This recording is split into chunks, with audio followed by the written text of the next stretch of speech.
Kabadhi nyimeni moko kuom jodolo mag dinde mopogore opogore okwayo ogai mar Azimio Raila Odinga mondo witoko paro mar dok e ng'anyo ka gidwaro omi thuolo weche mag twak. Otelnegi kod bishop mar kanisa mar Orthodox ma diocese ma Nyanduat Neofito Kongai olero ni lendo makamano mane otim nyoro gi Odinga biro rocho kwe kendo kelo hinyruok e pacho ka. Kane oloso kanisa ma St Marina e kar chung'od bura ma Aldai County Manandi, Kongai olero ni ng'anyo osekelo tho mang'eny kendo mwandu mathoth osekethore ka bende oserecho weche mag somo. Olero ni kata obedo ni piny owacho yiene gi ng'anyo, ojiwo wach mar kwe pacho ka kochiwo thuolo ne twak.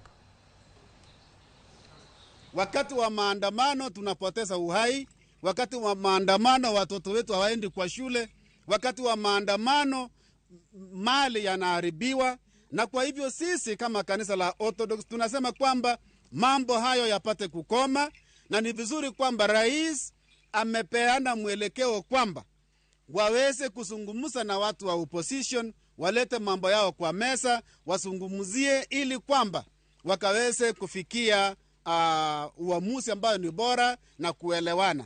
Tumesikia Right Honorable Prime Minister, former Prime Minister Raila Odinga anasema ati kwamba hata wanapofanya bipartisan talks ati kwamba maandamano iendelee.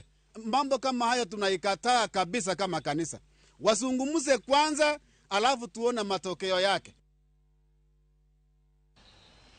Kada jone siasa mag twak